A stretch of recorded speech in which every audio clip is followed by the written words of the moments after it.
And we're a go. Hi, everyone, and welcome back to Talking Amongst Our Shelves. And I am Kate, and the other hosts are Becky and Bethany.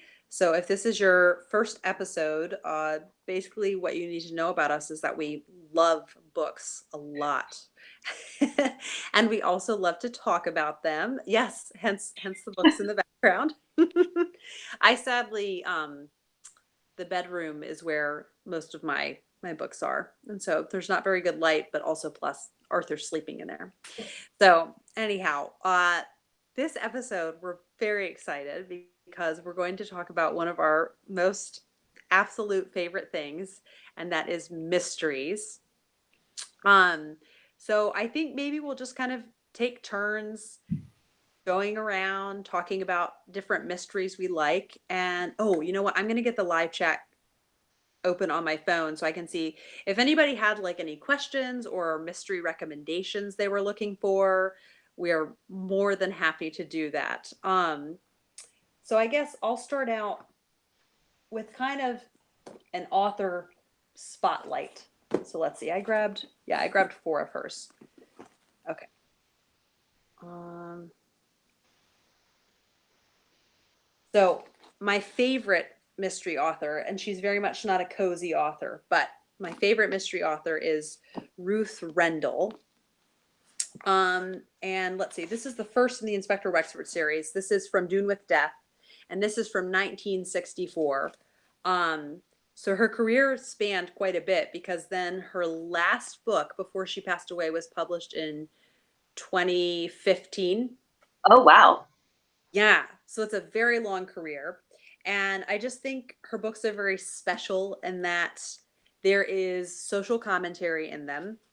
The writing is fairly literary. There is so much psychological analysis of the characters and the villains. Um, and there's also, it's really fun. Just in each book, you kind of get to touch base with Inspector Wexford's family, and then his assistant is Inspector Burden. And so you kind of see their relationship together. And Inspector Wexford is kind of the liberal bleeding heart, and Mike Burden is very like aware of what justice should be, and very like head knowledge. So they work well together, kind of the two different personalities that they have. Um, so yeah, the first one is From Dune with Death. What And is the second one, Kate? what's up? Do you know what the second book in the series is? Ooh, Because I read From Dune, was it From Dune with Death? Is what From Dune with, yeah, it's a weird I, title. From I Dune with. read that one a couple years ago, and it was a good book, but the timing was bad for me. Yes. It was I don't want to spoil the book, but there are a couple things like that were going on in real life that ended up paralleling the book, and I was trying to read it as an escape. And it Ooh. was just kind of like, oh, good book, but like the timing ended up just being wrong. So I haven't picked up the next book, but I feel like enough time has gone by where I should, and I need to give her another chance. A Yeah, New Lease I of didn't Death, I think realize. is what it's called. A New Lease of Death. Does that sound right? Book Yeah, two? it's confusing because now it's saying here the sins of the fathers. So I'm Okay. remembering that in the UK, I think it was published as The Sins of the Fathers, and here it was A New Lease of Death. Okay. Yeah. I will add that. I wanted to add that to my Goodreads. So, Oh, yeah. Yeah. I didn't even realize that you had read the first one. yes, it was a So, long time ago. yeah, yeah. Um yeah, the motives of people can be like pretty twisted. In this one, Shake Hands Forever, there is basically a husband who leaves his wife for another woman, and then the second wife is found murdered, and the husband is acting suspiciously not sad about it. But Wexford's trying to figure out, like, why wouldn't he be upset about this? Like, he threw like everything away for this woman and like left his whole life for her. And then basically most of it he kind of knows who is guilty and stuff, but it's just a matter of him proving it. Okay. And a matter of racing to a deadline. Like there's something that's going to happen that they know. And so he's really like racing and trying to figure it out in that time. And this one is The Wolf to the Slaughter.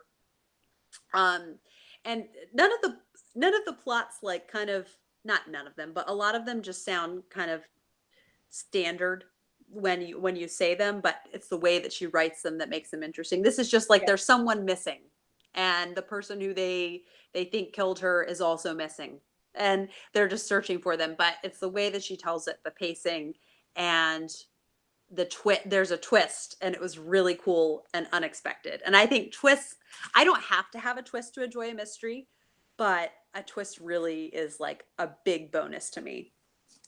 And then lastly, this is one that I just recommended for Cloak and Dagger Christmas, and we'll talk more about that later, but Kissing the Gunner's Daughter, where it starts out really bleak, and there's a family where people just came into the house like while they're eating dinner and start shooting the family. And so the granddaughter, like, in the family, crawls to the phone and says, like, they came in, they've shot us, you have to come save us. And so she's obviously the only one who's lived and the key witness. And so Inspector Wexford has to kind of figure out from the details that she gives him what exactly happened. Nice. Now, is that series one that needs to be read in order? Does it have an overarching plot? I think if you like really, really like to read in order, I would recommend reading in order, because there's different like personal drama that happens with his daughters. Okay. But it's not like in the Inspector Gamache series by Louise Penny, it's like there's drama that has to do with like the police department, and like you won't understand things going in. So in that way, the crimes you'll still understand, but I do like seeing kind of just how checking in with their family. Okay. Seeing how they are. So yeah, she's my favorite. Have you read any of her books that are like outside of that series, the Wexford series?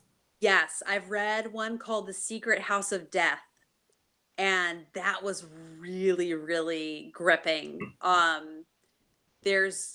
It looks like there's a pair of lovers who like killed themselves in a suicide pact. Okay. And so, and all the neighbors are kind of giving their 2 cents on what they think happened. And yeah, so that's a good one.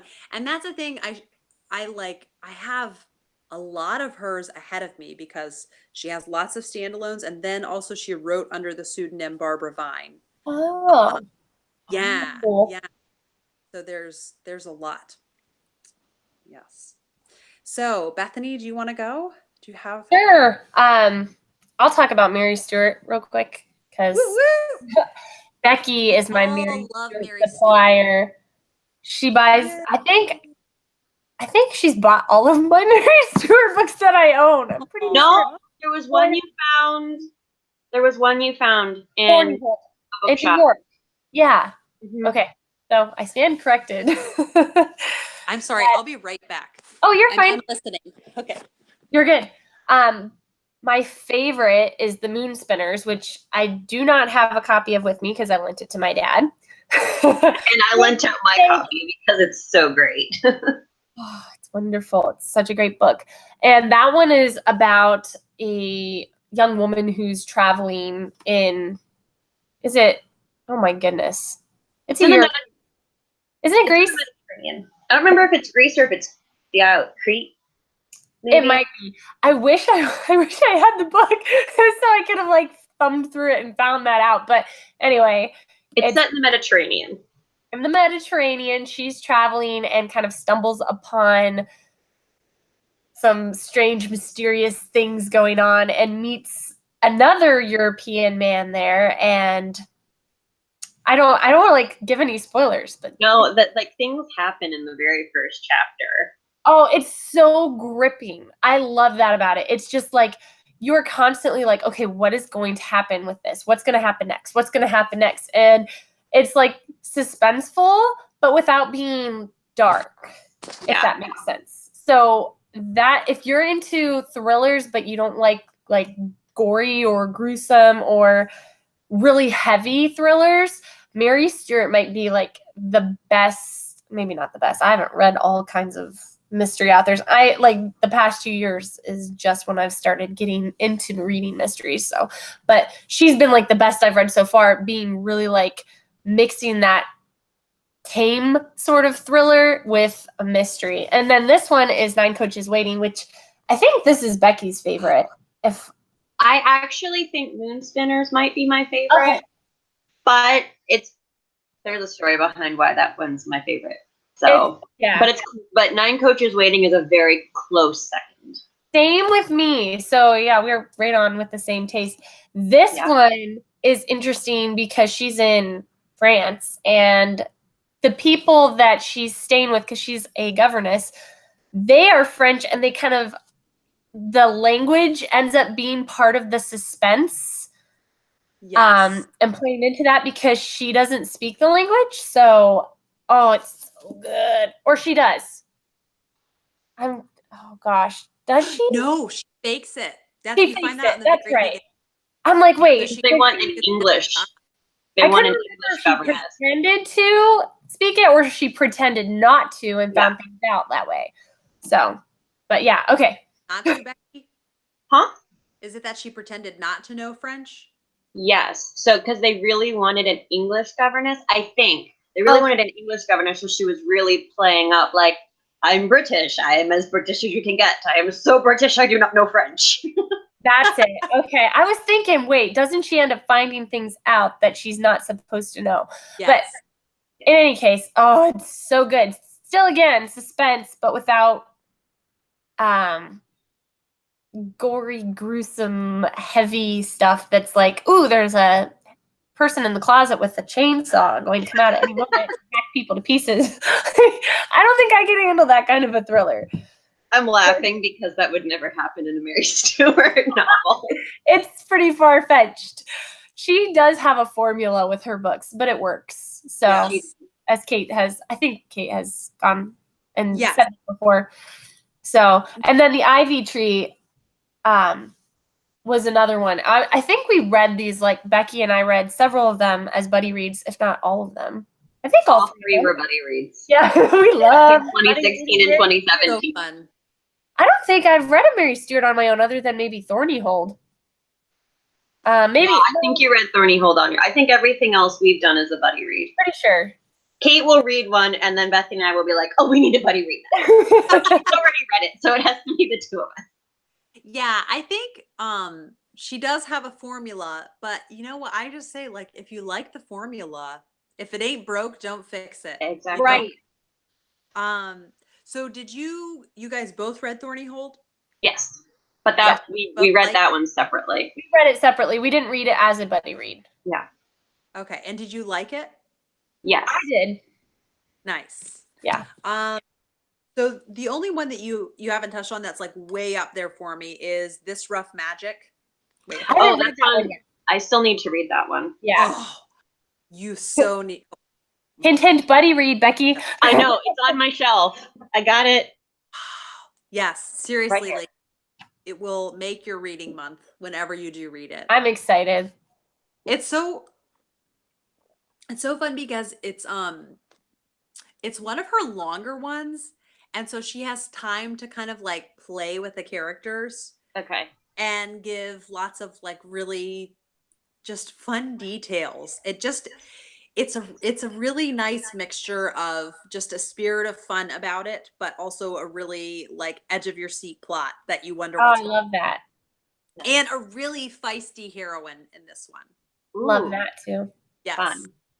I was not expecting to enjoy Touch Not the Cat because one, I am not a cat person on the internet.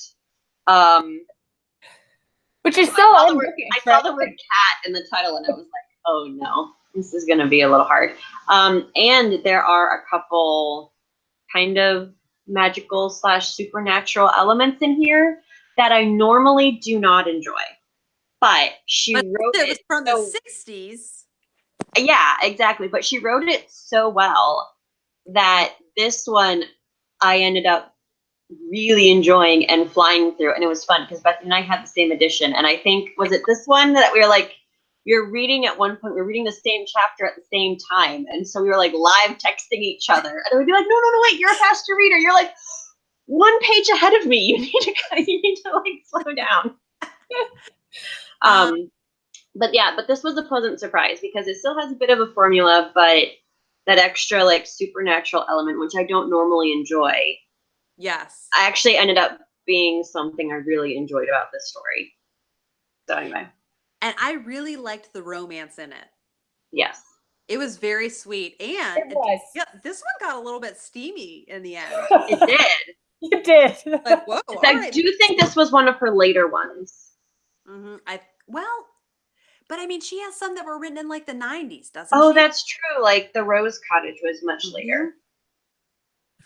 What was it that the one we didn't really like? The Stormy Petrel. Stormy Oh, Petrel, yeah. I agree. It's like, oh. It felt like it just kind of it built up to a point, and then it just kind of was like, well, that's all. I really enjoyed the first half. Like the mystery wasn't that interesting. No. Well, and it gonna be, but then it wasn't. That's what it felt like. Yes. Yeah. But another good Scotland one is Wildfire at Midnight. That one I haven't read yet. That was like what I was hoping Stormy Petrel would be. Like it's got that cover. Becky. It's all Becky. She finds these amazing Fawcett classics that are like, I don't even know when these were published. Bree Hill, she actually prefers those kinds of covers.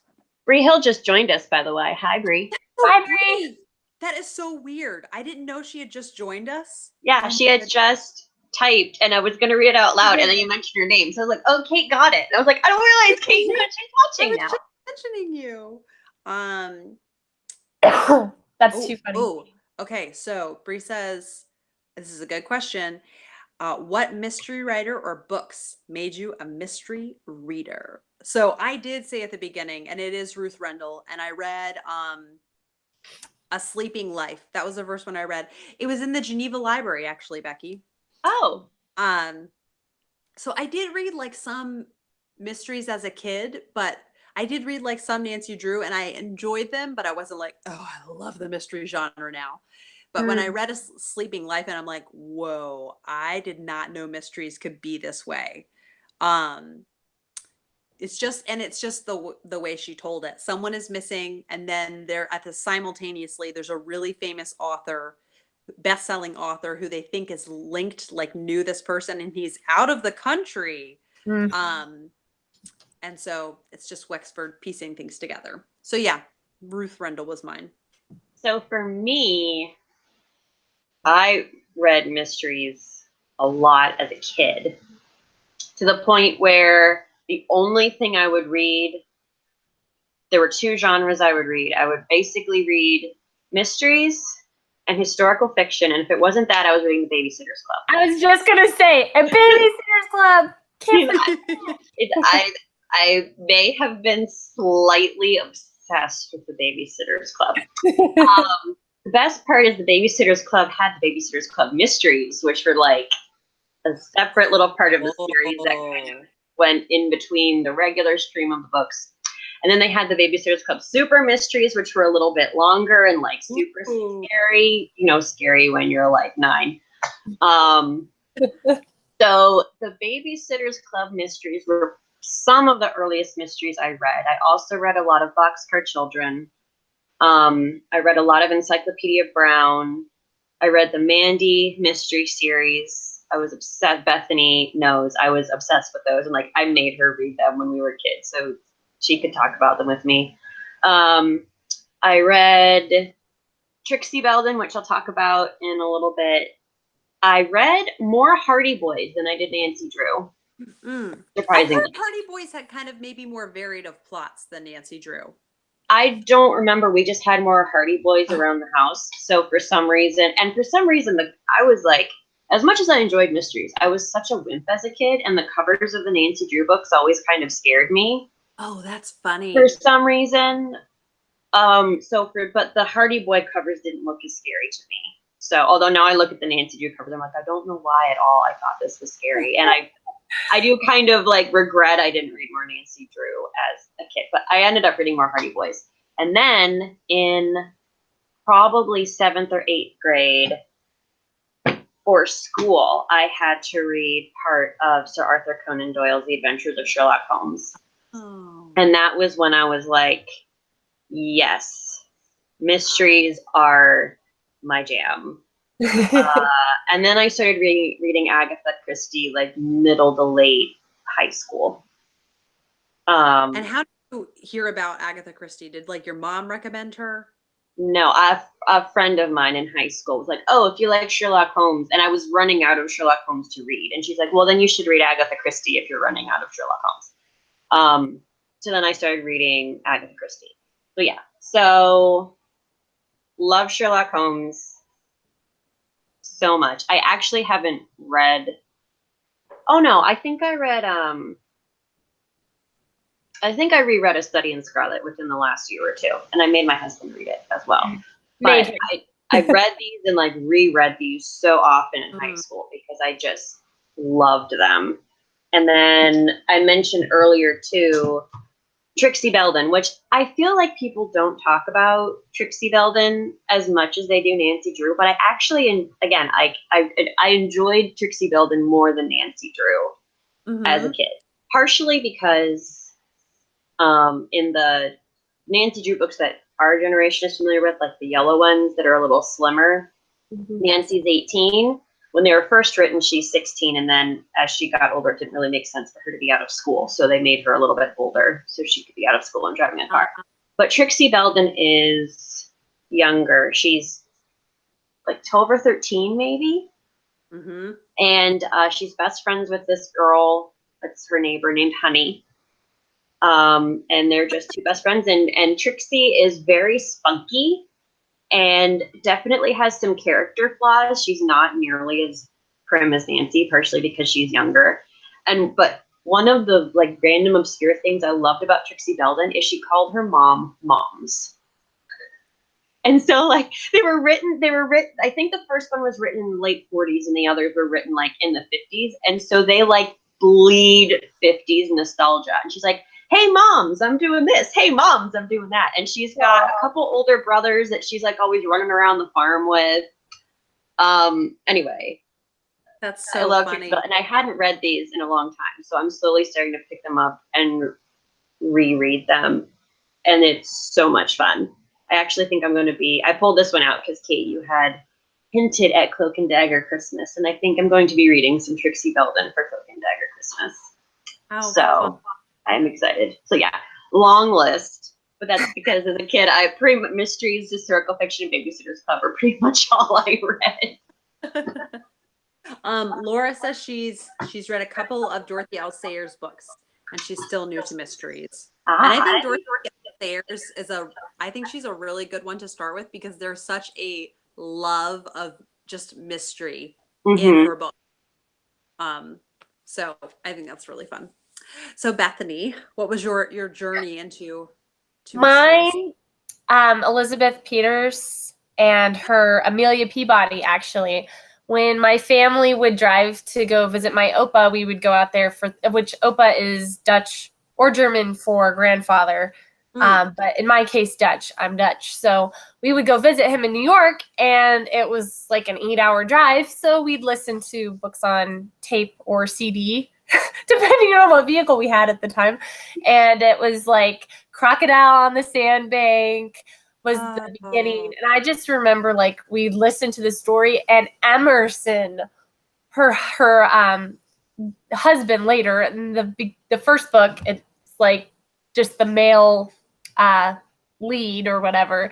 He was just amazing. I remember like we would just listen and wait for Emerson to come on and be like, Peabody, Peabody, Peabody, like be yelling at her. And it was just like the characters were so fun and unique. Like my parents watched tons of like mystery stuff growing up, like adaptations and stuff. I remember like not really being into it, like because Hercule Poirot, like to a young kid / early teen. You see this guy with his mustache and like his little hat, and like on the adaptation, you're like, Mom, what are you watching? You know what's so Seriously, funny? what is I actually even liked Poirot as a kid. I liked Oh watching. no, I was like, what is this? Who is this guy? Like, but Mom always read the mysteries and stuff, so she kind of like found stuff that she thought we would all like, which was really fun. So then I think 2016 was when I started really reading like Sherlock Holmes and Agatha Christie, and then I'm like, oh, these are really good. Like, this isn't what I thought. I thought mysteries were always like more like CSI stuff, like not as much a whodunit as like we gotta chase this killer down in the most dramatic style possible, and I just wasn't into that. So Forensics and yeah, so I was just like, but yeah, Dorothy L. Sayers. I think I started reading Whose Body either 2017, maybe 2016, because Becky and I read it together. Yeah, And we're still fair. You're ahead of me in the series. yes, I So, just finished Murder Must Advertise like 2 months ago, I think. yeah, I'm not that far yet. I haven't made it to Strong Poison yet, and you guys keep talking about it, and I'm like, we got a couple more books to go, guys. yeah, I just skipped because I'm new to enjoying Golden Age mysteries, so I skipped. And so now I'm at Have His Carcass, which is 2 after Strong Poison. I'm right in the middle of Have His Carcass and really enjoying it. Okay. Yeah. It's funny because I go back and forth, like looking through my ratings, like Goodreads, trying to figure out like how did I really feel about the series so far, like the Peter Wimsey, and it was like kind of back and forth, like 3 stars or 4 stars, but some of them are, you don't have to read them in order. It's not really like gonna bend you out of shape. I mean, there's a couple big things that happen that like it doesn't really matter if you read them in order or not, but it'll be mentioned maybe later in a book, just a small part, and you're like, oh, I wonder what that is, but it's not going to ruin the mystery itself for you. So if you read them out of order, I don't think it would really like super badly affect your experience of the series. But I mean, I think each of them can stand on its own pretty well. But I like the character, the main character, but sometimes her mysteries are a little like rambly. I don't know. Five Red Herrings really bored me. Oh yes. Yeah. I was like, when? What? Why? Can we just get to the point? Long. And it was it was like extra disappointing because I was so enamored with Strong Poison. Right. Yeah, but I was like, waiting. I was like, okay, Harriet Vane, like, let's go. And it was just like, it was like come to a complete halt and not go anywhere with this. But she is back and Have His Carcass. And yes. It's wonderful. And he won't stop proposing to her. I love it. I love their relationship. I just wish that's something that she would like zero in on a little more. Maybe she will like later on in the series. Gaudy Night. That's what everyone says. Okay. Can't wait. Yes. Waiting for it. So Becky, you'll be happy to see that Bree says she's been trying to hunt down Trixie Belden books. I surprisingly have found they're not as hard to find as I would think they would be. Usually if I go into a used bookshop, I can find some. My problem is I have to limit myself to how many I can buy because I'm a budget shopper. And while I like want to buy all of them, I don't need to buy all of them at once. So I've just been trying to buy them in order. So are they middle grade or? Yeah. Okay. Probably about the same reading level as a Nancy Drew. They have illustrations. This one has a bookmark. This is the one I just bought. I'll show you what they like. Here's, you can see the font's a little bit bigger, and there are some, not every page, but there are some illustrations.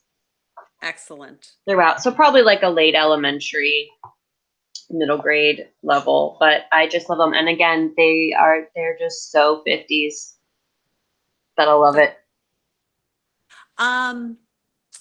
Okay, so we were talking like different series that we like. So Bethany had shown Mary Stewart, and then we answered questions. So Becky, did you have somebody or a series that we hadn't talked about?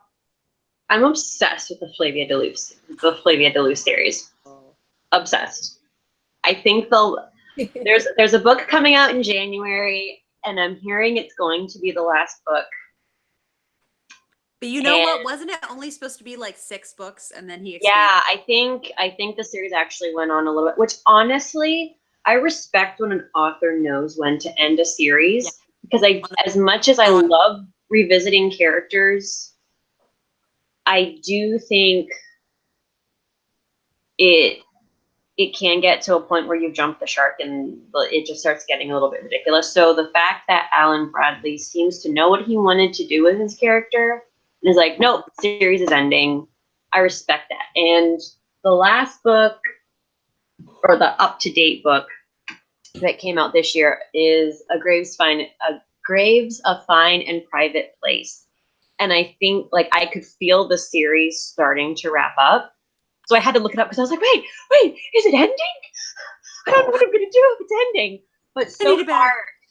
But so far, this one I think is my favorite Flavia DeLuce so far. Wow. So like I just sat there and almost put me in a book hangover because I was like, I love this so much, and I feel like I got hints of how he's going to wrap up the series.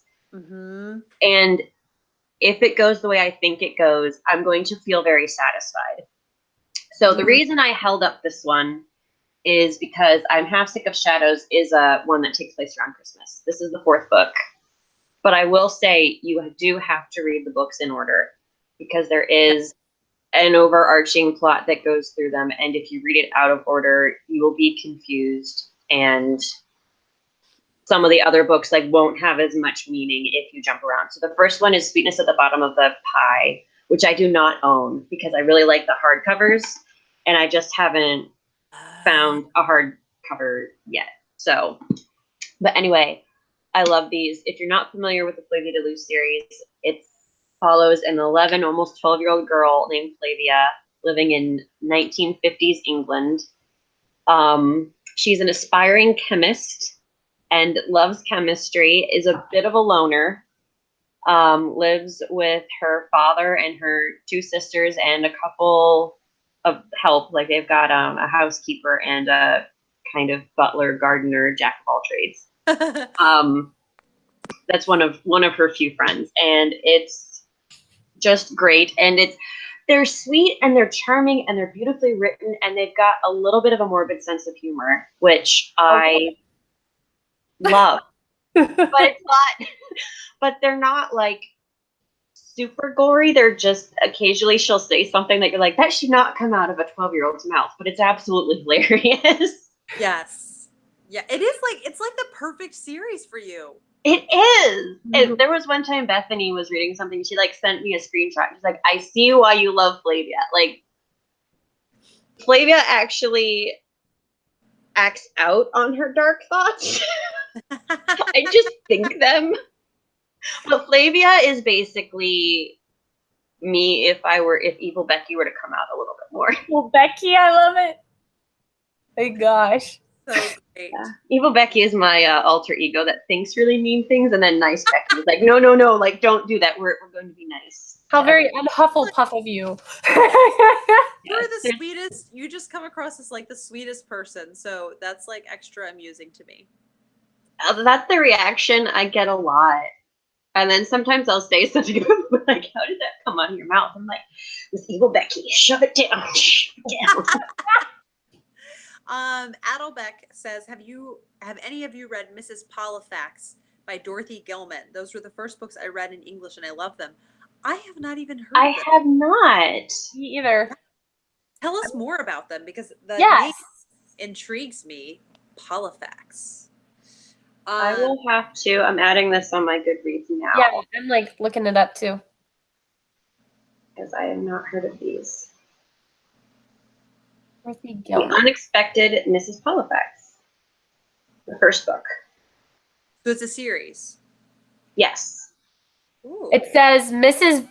Virgil Polifax of New Brunswick, New Jersey, was a widow with grown children. She was tired of attending her garden club meetings. She wanted to do something good for her country, so naturally she became a CIA agent. Yes! This time, the assignment sounds as tasty as a taco. A quick trip to Mexico City is on her agenda. Unfortunately, something goes wrong, and our dear Mrs. Polifax finds herself embroiled in quite a hot Cold War, and her country's enemies find themselves entangled with one unbelievably feisty lady. And it was first published in 1966. You had me at Cold War and 1966. This is right up Becky's alley. Sounds very fun. Gonna be blown up Goodreads later with to read. Maybe we could do a group read of it. We should eventually like read. That would be fun. That would be fun. That would be fun. Okay. I want to talk about one of my series that just makes me want to cry just thinking about it. It's so good. That's the Maisie Dobbs series by Jacqueline Winspear. Mm-hmm. Becky, I almost think this is like the perfect series for me. The only thing that would make it like more perfect if it was in the Victorian era. Yes.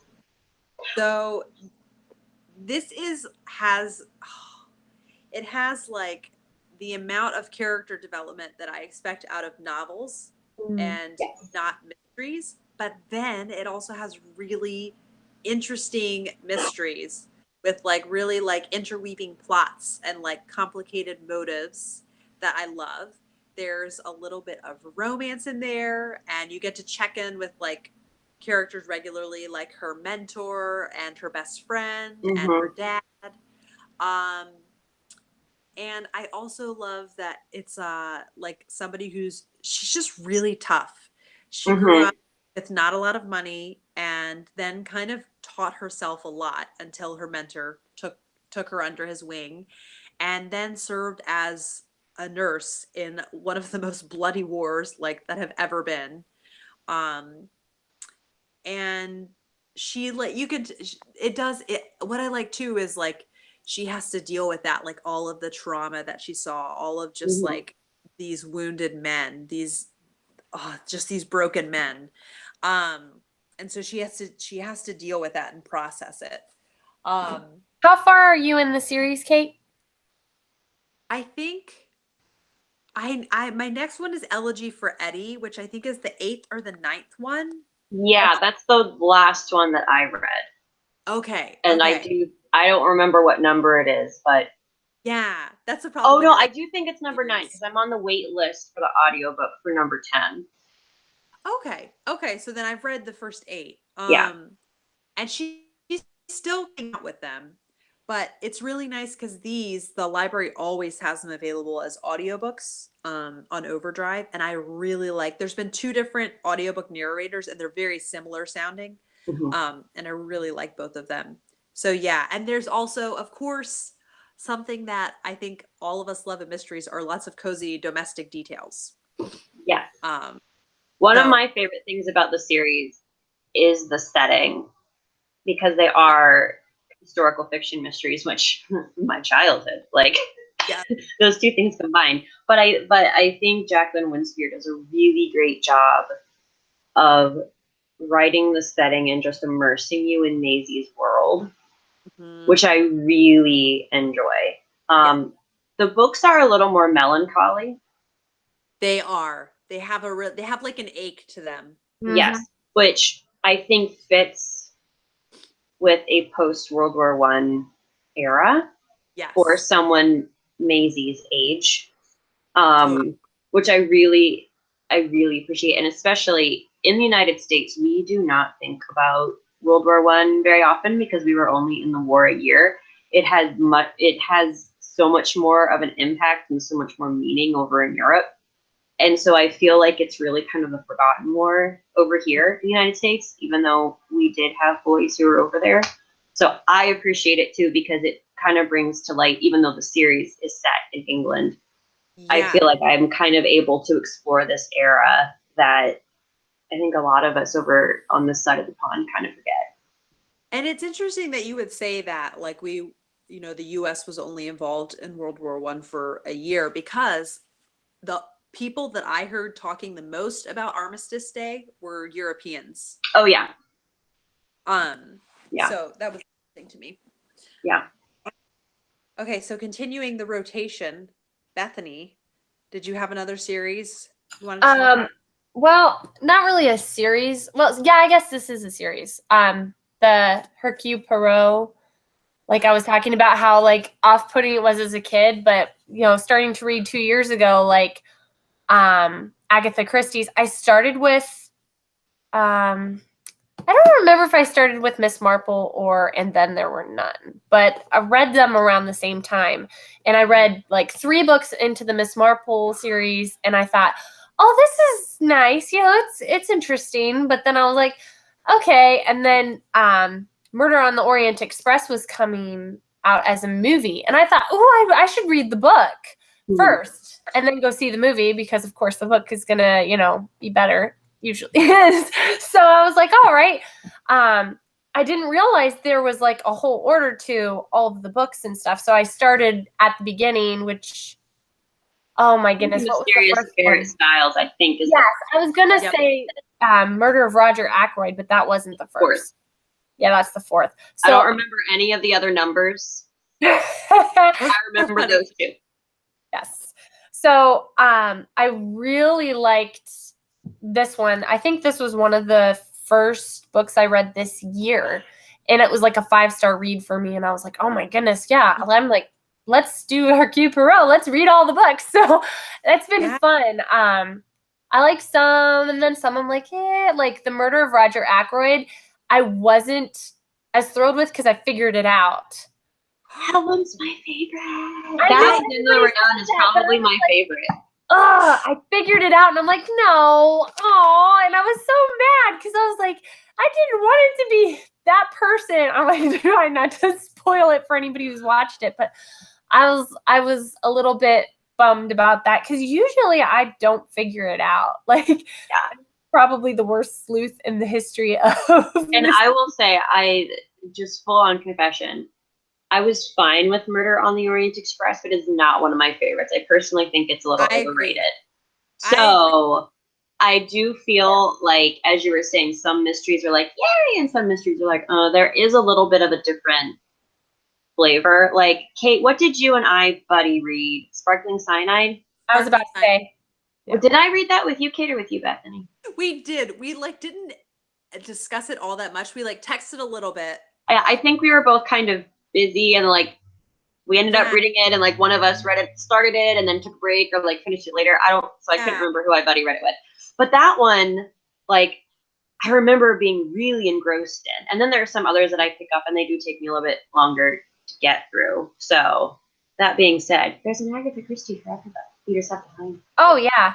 I think this summer I read The Murder on the Links, and I think that was like the most recent one I've read of hers, and I really liked that one a lot. So I thought it was good, and it had me like, I don't know, confused in a good way, which I like. I like to not instantly understand, like, oh, it's obviously that person who did it or whatever. And you know, the puzzle is fun when it's complicated, so I like. And it's just that one. It's like such clever and polished writing too. Yes. Yeah. I'm also looking forward to, like, I think I'm just gonna, for the most part, stick to the Poirot series. But after I finish that, she has Miss Marple, she has Tommy and Tuppence. She has a whole slew of standalones, and then Brian from Brian's Bookshelves was talking about I don't know if you guys are subscribed to him, but he's doing the Agatha Christie A to Z project, and so he's read like all of Poirot and I think all of Marple. So now he's going back and he's reading all of her books in alphabetical order of title. Oh, cool. So this is including some of the Mary, what is it? She wrote under a pseudonym. And yes. Like, I don't remember what her pseudonym was. Yeah, they're like psychological. She wrote a couple plays too. Yeah. Well, Mousetrap, which is like the longest running play ever. So I think it's fun that there's like a lot of variety with her. And I think it would be neat to to try out some of the other ones, especially the ones that are under the pseudonym that are like psychological romances, which sounds really fun. Yeah. I haven't read any Tommy and Tuppence, but I know a friend of mine from college said that those were her favorite. Really? I read more Poirot in high school and then got a little bored with him and found Miss Marple and was like, I want to be Miss Marple when I'm a little old lady. Yes. And then I've kind of taken a little bit of a break from Miss Marple and gone back to some of the Poirots. So, and I've only read one or two of her standalones. I think I have several more. Did you read And Then There Were None? I did. Okay. Yeah, I think I like what I like about Poirot so much, at least right now in this phase, is like the travel. Like he travels to different places. He's kind of well known everywhere. Whereas, at least so far in what I've read of Miss Marple, she's kind of like the busybody in her hometown who the village and all their stuff. So the mystery has to come to her. Yeah, she does travel a little bit more in some of the other books. Okay. And I think part of the reason I went through a Miss Marple phase was because I'm a homebody, and I was like, oh, I just want to sit near the vicarage and do my knitting and watch things happen. I actually think I prefer the at-home ones because I don't know what something about the traveling ones, like I find something about like the characters or the plot is not to my liking, and I haven't been able to like put my finger on what exactly it is, but like the Blue Train mystery. That one I still haven't read. I haven't either. What, Becky? I said I still haven't read that one. Yep. Yeah. Well, yeah. It was, yeah, and I don't know what it is. And Murder on the Orient Express, but I don't have a very big like sample pool. Like there's only 6 that I've read. Okay. So I'll be curious as it goes on because I know Murder on the Nile is like one of her really like most famous ones. And so I'm like going in expecting to love that one when I get to it. But we'll see. The next one for me is Lord Edgware Dies. Okay. I think, yeah, my next one's The Big Four, I think is what it's called. Something about. Yeah. Oh, I know you didn't like that one. I was like, oh boy, I wonder how this is going to go. Yes, you're right. I'll let you make your own. It's fine. Yeah, I usually do. I'm weird. Like I just finished The Muse of Nightmares by Laini Taylor, and it's a young YA fantasy sort of series. Like it is fantasy. It's very different. Strange the Dreamer was the first book, and I loved it. And I thought, oh, this is so interesting. And then like The Muse of Nightmares, I looked it up, and it's got like super high ratings on Goodreads. Like really, like what was it, like 4.6 stars or something, and it was like across the board. And I was like, man, this must be a great book. I'm probably gonna have to love this book because it's gonna be so good. I'm like hyping myself up for it. And I just really was underwhelmed majorly. And I wonder sometimes, is it the like group that reads it because it's YA? Oh yes, I think that's exactly what it is. I think a lot of people who are teenagers and who like they're only reading YA. YA. Yeah. I was just kind of like, no, I mean, it was beautiful writing. I will give her that, like 100%. Laini Taylor knows how to write, but then she sets up this world that's like super complex and amazing, and then not a whole lot really happens with the plot. So it's kind of like a beautiful shallow puddle a little bit in some ways. And of course with YA, it's all like, oh, romance and our feelings. And I was just like, no, I don't care. I want explosions. I want something to happen. Like, do something. Don't sit there staring at each other.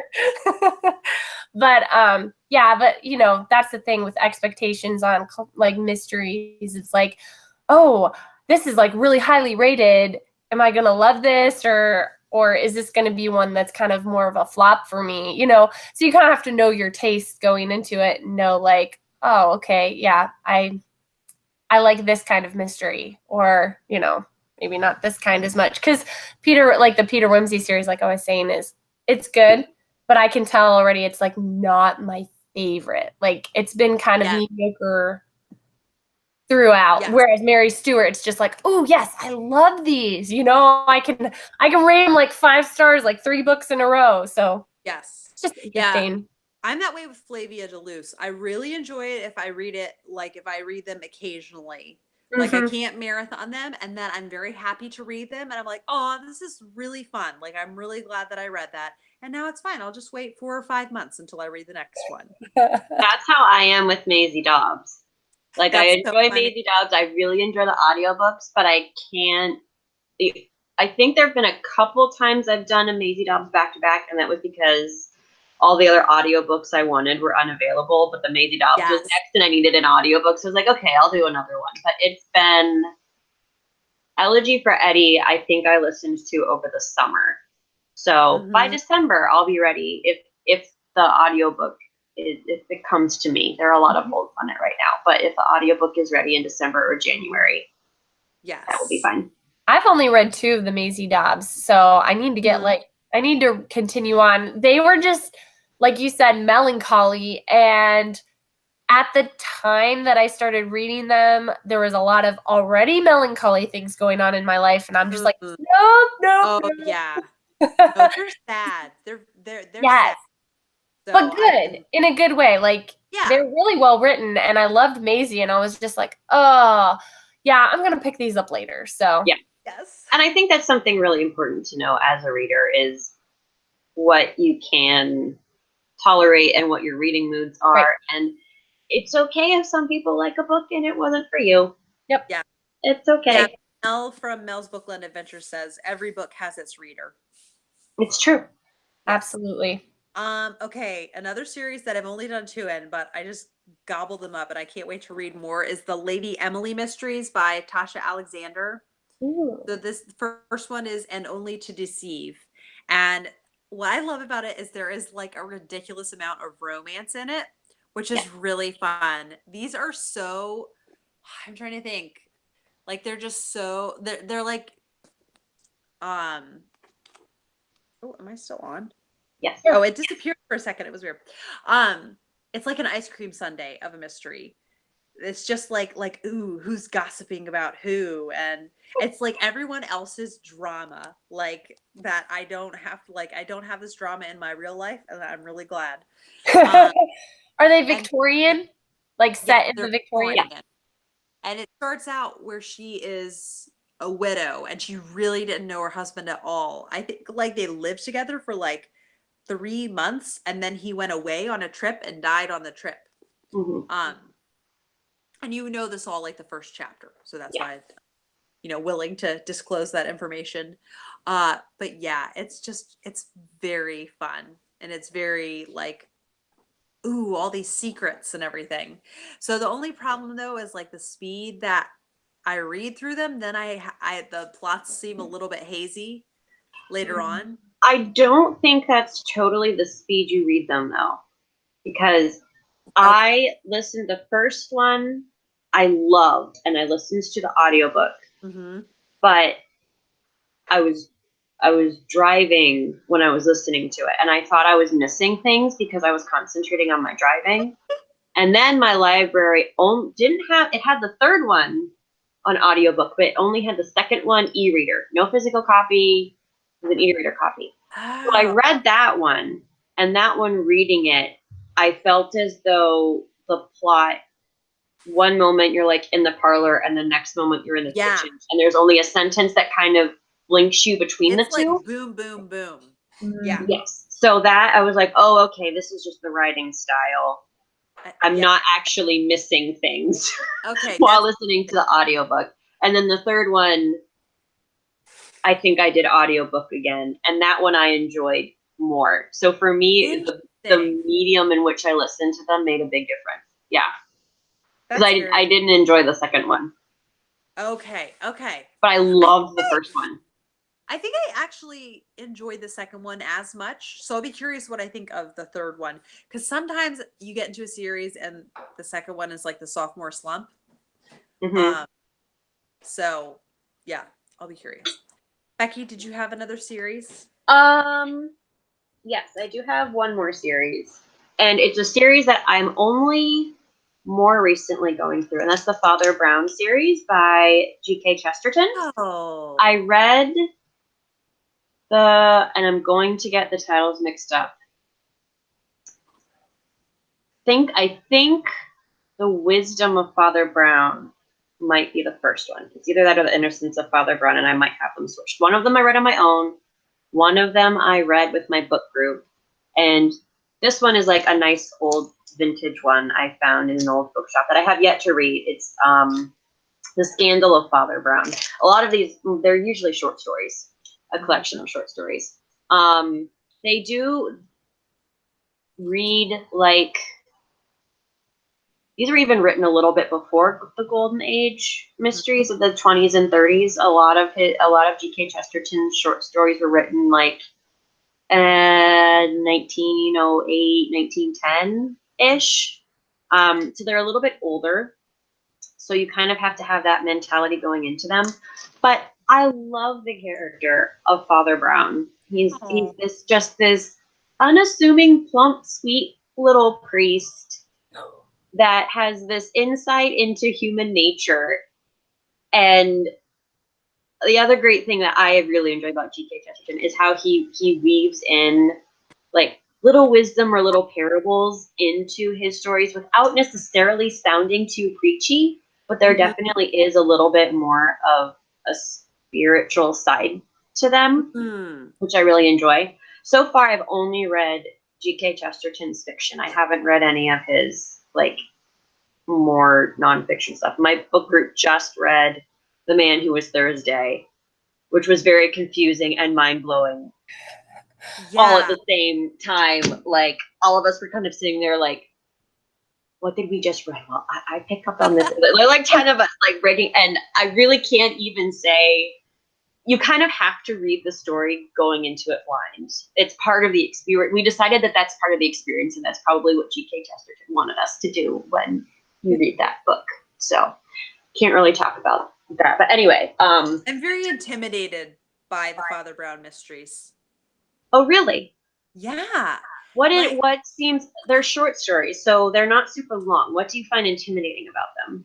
I think there's going to be lots of references to things that I am sorely lacking in knowledge of. I do not think you will find that, at least in the two that I've read so far. Okay. In fact, there were a couple in, I think it was The Wisdom. Again, it's usually the blank of Father Brown, and so I kind of get the titles mixed up. But whatever the second collection of short stories is, a couple of the mysteries actually, they end up being very simple. Oh. And there's kind of this beauty to their simplicity, and it works well because it's a short story, and so he doesn't need to drag it out. It's just kind of wrapped up at the end. Yes. The Man Who Was Thursday is more complicated.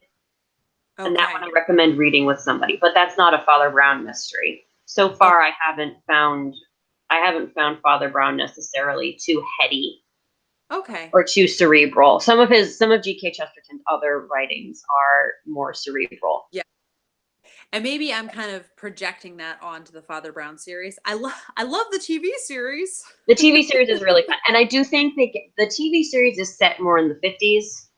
And they kind of push up. But I feel as though they capture the zeitgeist of Father Brown very well. Okay. Of his characters. They've got some other side characters that aren't in the books. They've just kind of made up for continuity stuff in the series, which is fine.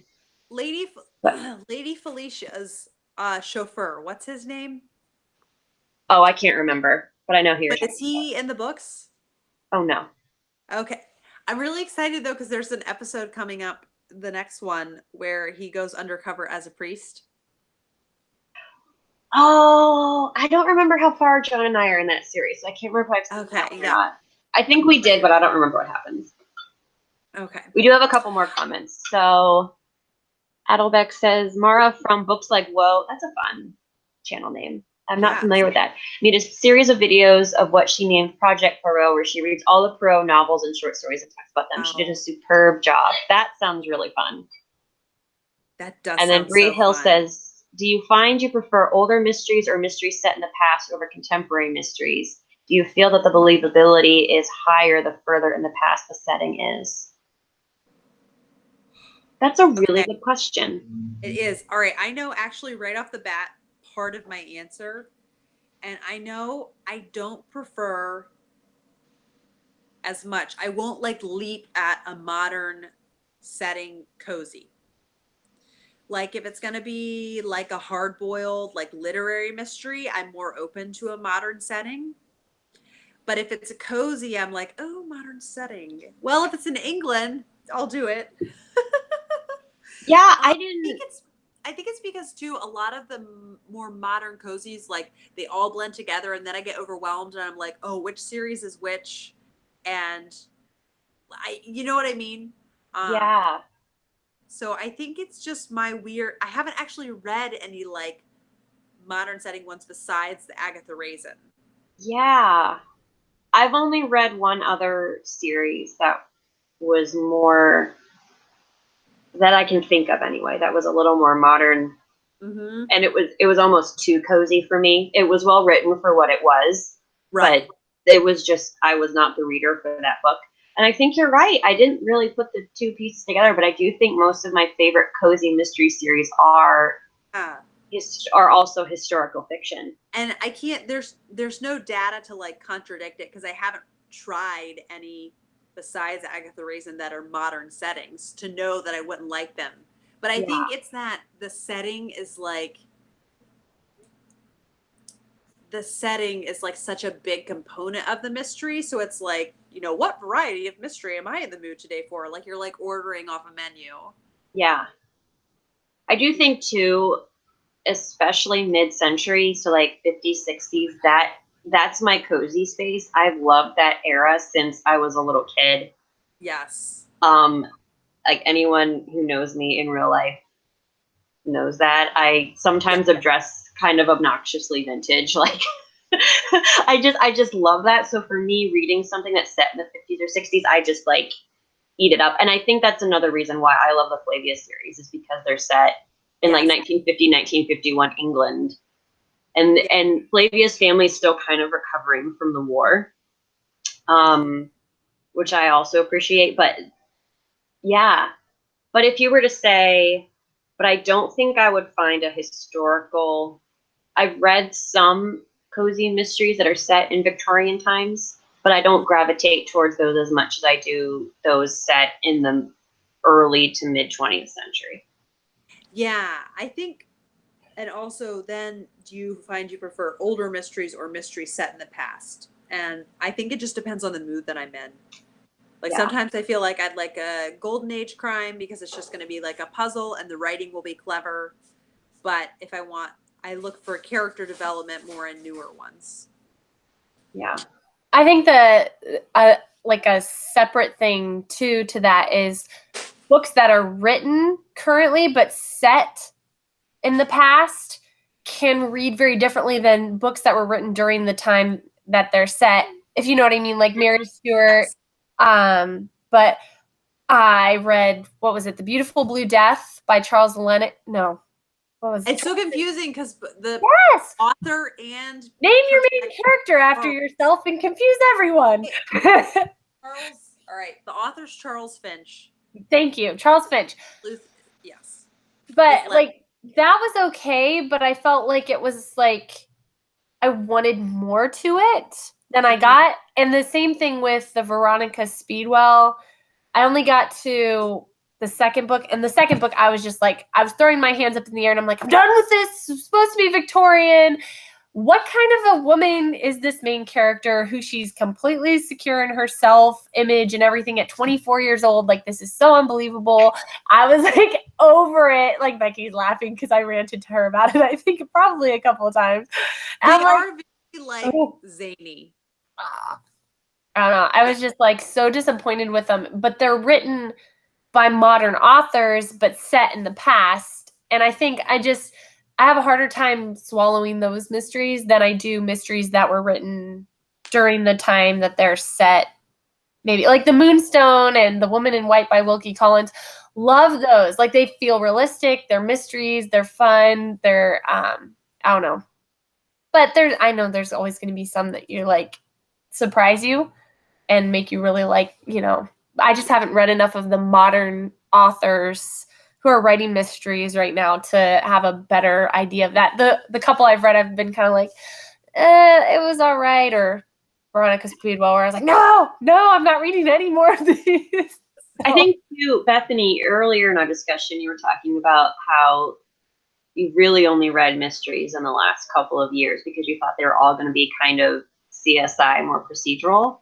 Sure. And I have not read as many more procedural courtroom setting stories, but I'm finding I really enjoy that in film and television, surprisingly. So I do feel if I were to read a more modern mystery, I think I'd probably want it to be more of a procedural. But I haven't read many of those. And it's kind of a subgenre that I don't normally think about. I think I've convinced myself it's out of my comfort zone, so I don't pick it up. But I'm sure that there's a series out there that if I were to find it, I would probably enjoy it way more. Like science fiction.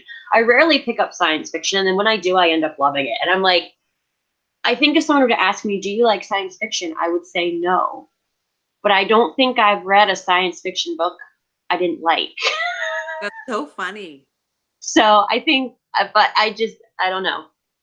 I don't think I see a whole lot of recommendations for like maybe present day mysteries.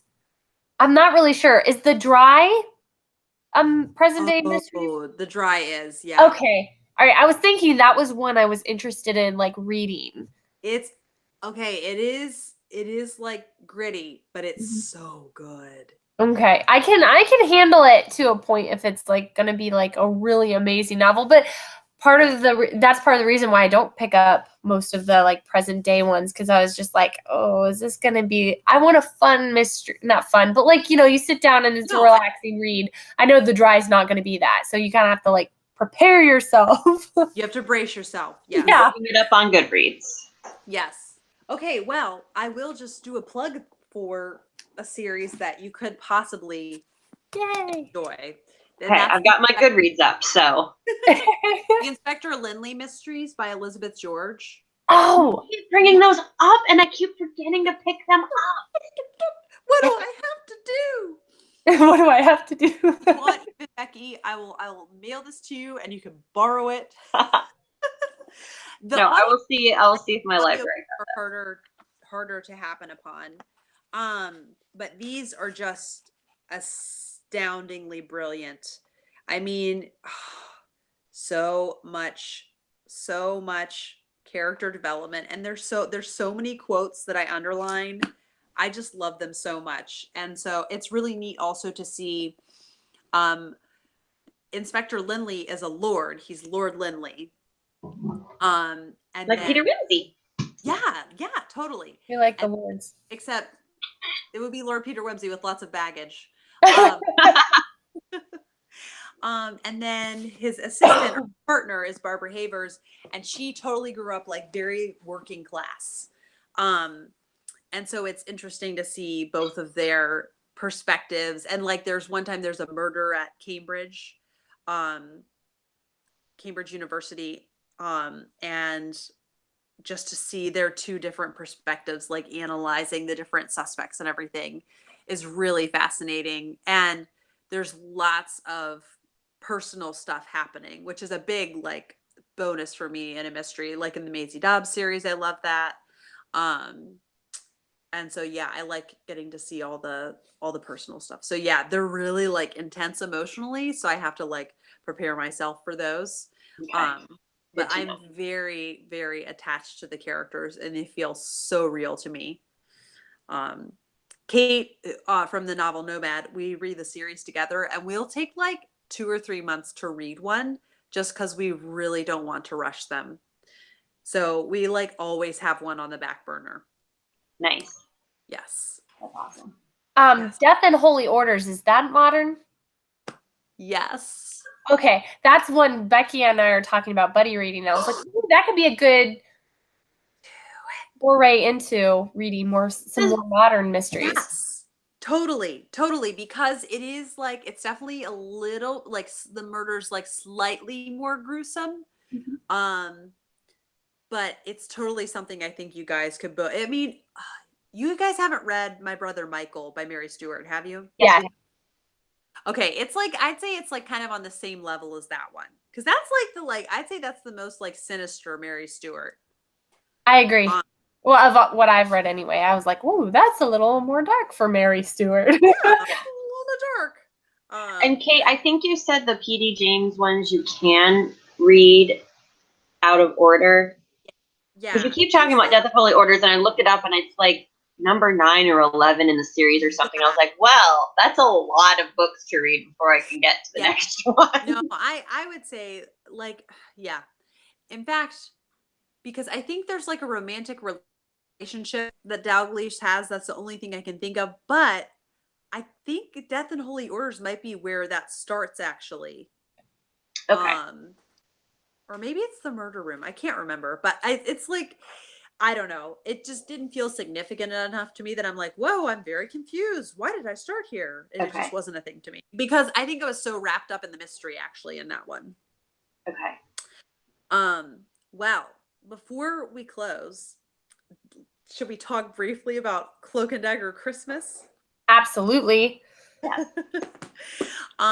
So Cloak and Dagger Christmas, in case you didn't see the announcement video, is a readathon that myself and Mel from Mel's Bookland Adventures, Kate from the Novel Nomad, and Carolyn from Carolyn's Reading Rambles are hosting, and it goes over the month of December, and it's just to encourage people to read mysteries. So if you read one mystery short story, you are participating in Cloak and Dagger Christmas. But if you are a Hermione and you want to really like up your game, you can use our prompts, which we used opposites for the prompts. So we did sugar and spice. So sugar being a more cozy type read, and spice being hard boiled. We did home and travel, summer and winter, and what was the other one? Summer and winter. That's I what she said said. summer, winter, home, travel, old Oh. and new. Oh, That's what old it is. and new. Yeah. Sorry. Yes. That's so they're very vague prompts, and you can kind of interpret them however you will, kind of how people have done with nonfiction November. So 2 mysteries that I am very excited for. I've decided I'm really going to read a big variety within the mystery genre, so I won't burn out. And like I'm doing like a couple Southern Gothic ones, which I'm really excited. Like I'm really looking forward to.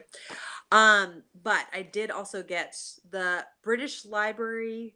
What is it? Yeah, British Library Crime Classics has a couple Christmas ones, and so this is Mystery in White. Ooh.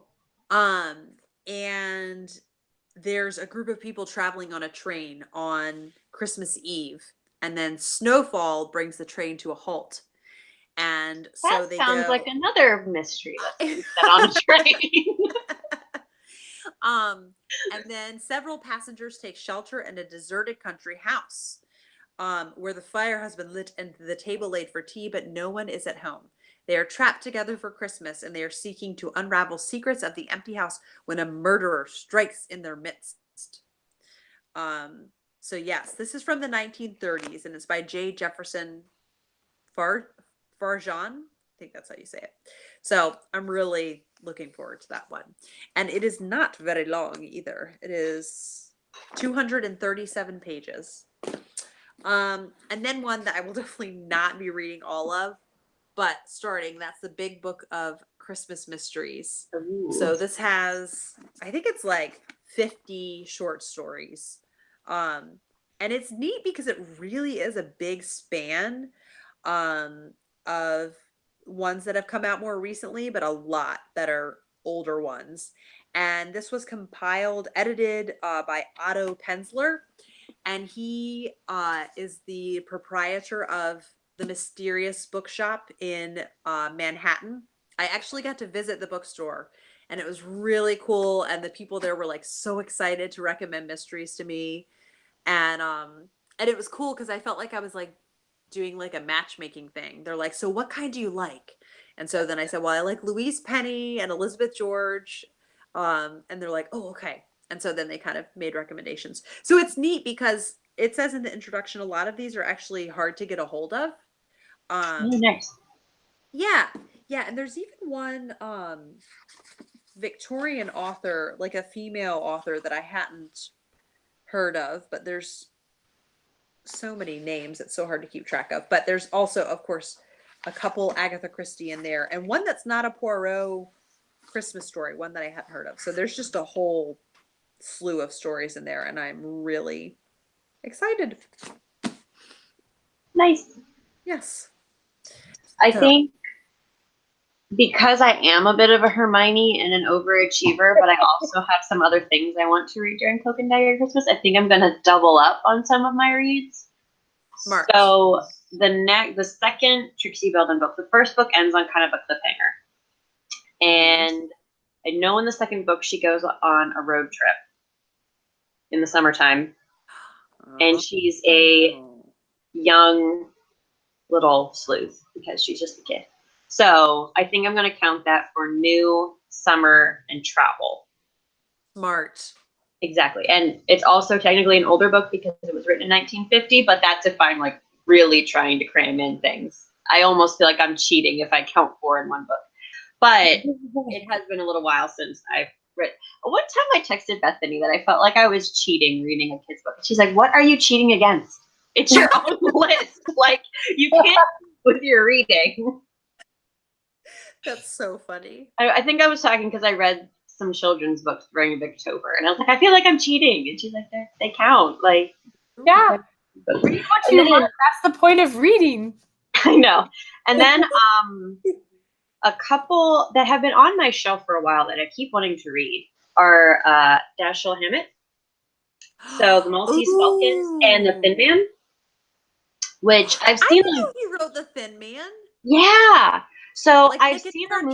the movie adaptations of both of these. The Maltese Falcon, though, I think I watched maybe early college, and I don't remember anything about the movie except Humphrey Bogart. So, and I have no clue if it's at all similar to the book or not. And I have not decided yet which one I want to read. Since they are older, I don't know that I want to read both of them in the same month. I think I want to space them out. I love the Thin Man movie series. I know it's a little bit different from the book, but I'm okay with that. I'll just go into the book thinking of it being slightly different. Doesn't the movie take place at Christmas? There are like 7 movies. Okay, I think I've only seen the first one, and I thought. Oh yes, the first one does have a Christmas scene. Because she says, if somebody else says Merry Christmas, I'm gonna kill him. Yes, and Nick is like sitting on the couch shooting ornaments off the Christmas tree with a BB gun. Yes. So I'm curious if the book might take place at Christmas as well. I have no clue. But anyway, again, I have not decided which one I want to read yet, but I do think they are more of the like older noir golden age. So I was like, well, you really can't get a whole lot different from Trixie Belden and the Maltese Falcon. Like they're pretty much polar opposites. So one of those I will probably end up reading. And then I've got a couple like the next Amelia Peabody that I want to read. I'm waiting for the audiobook. And then the next Maisie Dobbs, I'm waiting for the audiobook. So if those come in time, I hope to listen to them whenever they come in. But I'm hoping they'll pop in December. I'm like 9th or 10th in line, so I don't think they'll be coming in anytime. Yeah. Oh, such a bummer. The Thin Man was banned because of a question Nora asked Nick. I love the movie so much. I don't remember what question she asked him. I know that there was so much drinking in those movies, though. There was. And like, I warned a friend one time. I was like, just so you know, there's a lot of alcohol in these movies. And she thought I was joking. She watched them. She's like, no, you're right. There's a lot of alcohol. They're alcoholics. For movies that were made either right as Prohibition was ending, or I think even the first couple of ones, Prohibition was still going on in the United States. So it's a little funny to see them like guzzling martinis when the rest of America is not supposed to. They were like, take that, Prohibition. Exactly. Yeah, I love those. We actually have a Thin Man poster hanging in our living room. So fun. They're such fun movies. Yeah, but I haven't read the book, so. Well, there you go. I didn't even know it was a book, to be honest. Yeah. Bethany, are you planning on participating in some form? Yes, I think so. Well, I'm like in the mood for reading mysteries right now. So I think I'll go on with the Peter Wimsey series because I know Gaudy Night is coming up. So I'm like, let's get to it. I want to read it. And I have one book before that one, and that's The Nine Tailors, I believe. Because I've been skipping the short story collection. I feel the same way. I'm like, this one, what? This is like an extra one that I have to get through. And it's because there is a Christmas one, like Hangman's Holiday, and I don't know, maybe there is. Maybe I'll read The it. next one I have to read. Yeah, I don't know. It was before Murder Must Advertise, so I just skipped it and went right to. I'm weird about short story collections. Like it takes. I don't know why. I want just one mystery when I grab a book, and like I'm cool with. I love short stories in like college and reading, through the anthologies. I think they're awesome and they're so much fun. But like to read a book, I'm like, oh, this is a bunch of short stories, and part of me is always like, oh man, I wanted one big mystery. I don't know why. It's weird. I feel like, oh, I got cheated out of my one big mystery.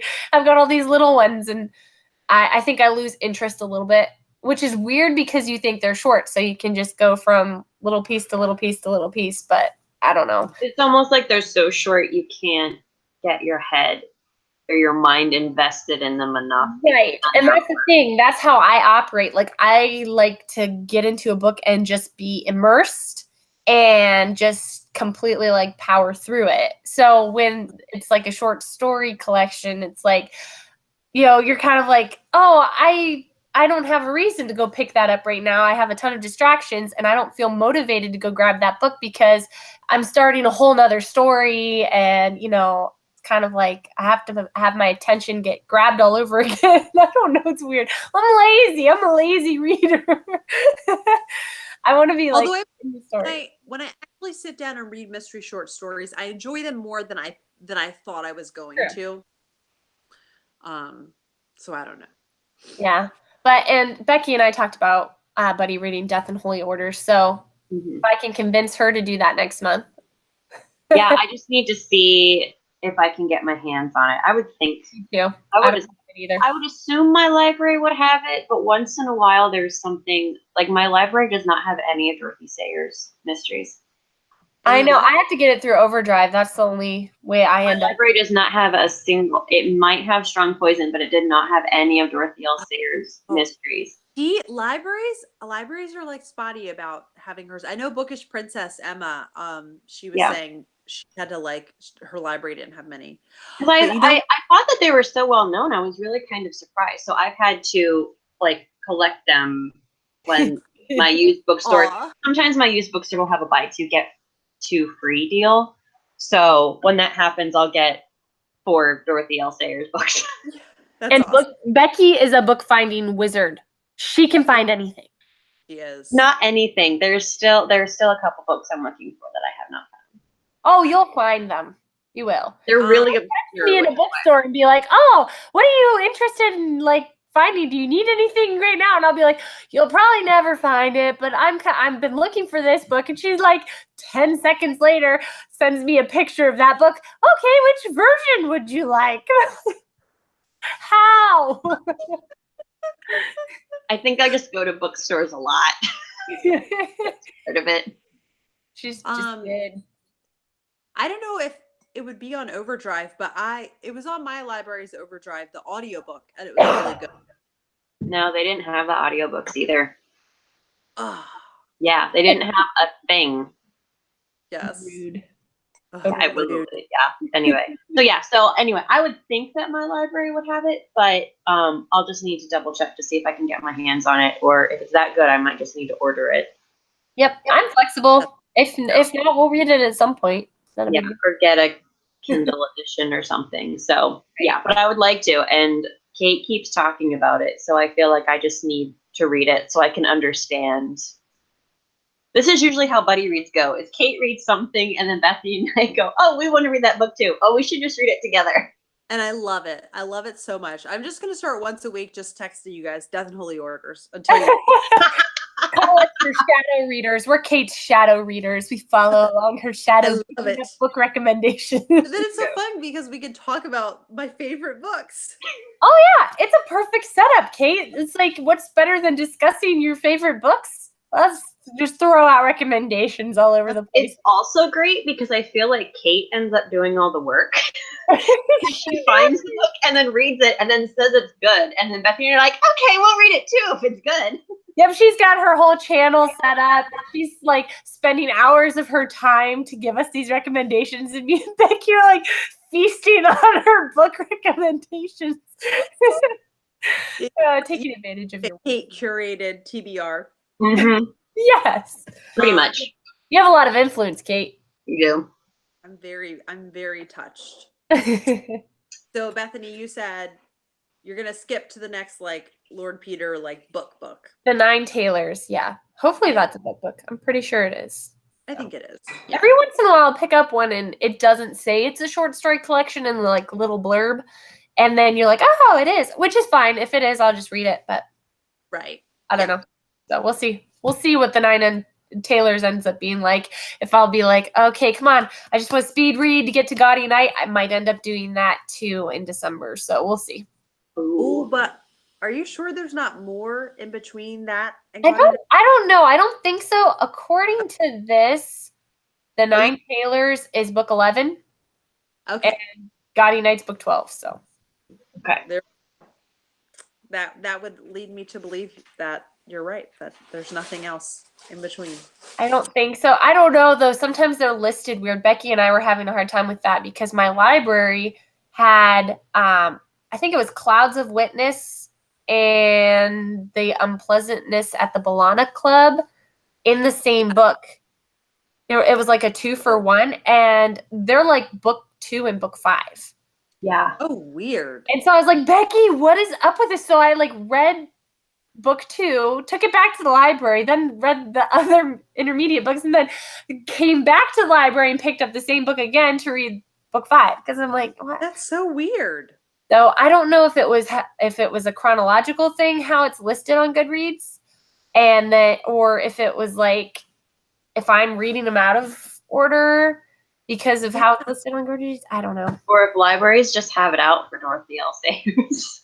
Yeah, really. I don't know. Like it's like Chronicles of Narnia. You know, people have varying opinions on the order, how you should read the books and what order you should read the books in, like published order or chronological or whatever. So I just like try to find it on Goodreads and then go by what they suggest. So I do. That's how I don't know how else to do it. Like, yeah. Like go find the last book if you can track it down in the library, because like Becky said, they don't like Dorothy L. Sayers very much. And then like look through and try to figure out the order based on what the, in the book, also by Dorothy Sayers, and this long list. Yeah, it's confusing. I did actually accidentally skip a Maisie Dobbs book before. And then there was like a major thing in the plot, and then I was like, why is what? And then eventually I realized, and then I went back and read the one that I was supposed to. I'm like, there is much explanation for everything that I was confused about. Yes. Rachel Port says The Nine Tailors is the book that has an entirely new way of dying. That's so intriguing. Yeah. This is going to be an interesting month, December. Cloak and dagger, indeed. I know. And then anything else, Bethany, or you're not really? Not sure. I'm such a mood reader. Terrible mood reader. Which is, it's fun to be a mood reader. It is. But then, like, it's not fun for stuff like Bookstagram, because then you want this pretty pile of books that you read or are going to read.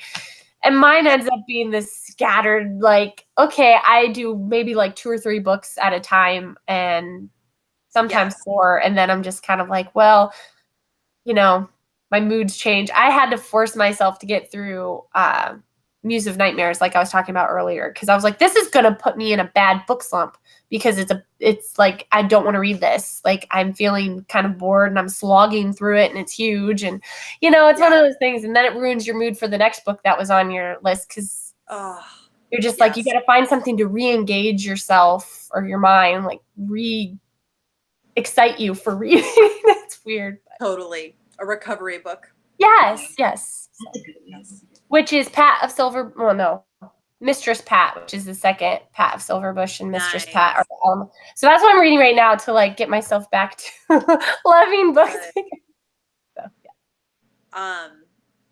Yeah. It was like May when I read Jane of Lantern Hill, and I think in January I will, but it's like we had Victober and Nonfiction November, and then Cloak and Dagger Christmas, which I'm doing. I was planning on before I had even like decided to do it again. I was like, I'm going to do all Christmas reads and mysteries, and so it's just like booked. I know, and then the year will be over, and it's like, even though I've read a lot of books, there's still more that I need to read. So many more. I will never run out of books that I want to read. No. Because I once had someone ask me how I found enough books to read, and I just stared at them, and it was like, that's not my problem. My problem is I have too many that I want to read, and not enough time to read all of them. That's like too. Sometimes people will like tell me about a book, and they'll be like, "Oh, just like people I know in real life, and as opposed to my virtual reality friends." But they'll tell me about this book, and I'll be like, "Wow!" and like I'll genuinely think it sounds interesting, and they'll see me like 2 weeks later, and they'll be like, "Oh, did you start that book?" and I'm like, "Whoa, whoa, whoa, whoa, whoa! You don't understand how many books that I want to start right now. It's in the long-term lineup. I've added it to the long list." Yes, my list of 400 books that I still want to read. Yes, 400 books that I desperately need to read. Yes. Well, this has been so much fun. It has been really fun. I really enjoy these. Yes, I love mysteries, and I love talking about them with you ladies. we love it too. It's like like an ongoing book club, but like not about a specific book, about all of the books. All of the books. Ongoing book club without homework. Right. Yeah, because you can read what you want. Mm-hmm. Yes. So just stay tuned, everyone, for our December date. We'll put it up on our Insta stories. And if you are participating in Cloak and Dagger Christmas, don't forget to use the hashtag for social media. And I think that's everything. So thank you, ladies. Thank you, Kate. And thanks to everyone who commented on our yes, we really enjoy participation. We love it. And it's so encouraging to see people comment and enjoying content. So and more book recommendations because we always need more. Always. Well, part of the fun of being a reader, I think, is also like planning the future reading. Yes. Like making lists of like books. It's like anticipating Christmas. It is. Totally. The list. Yes. Alrighty. Well, have a good weekend. Okay, you too. Yep. Thank you. Good night. Bye, everyone. Bye-bye.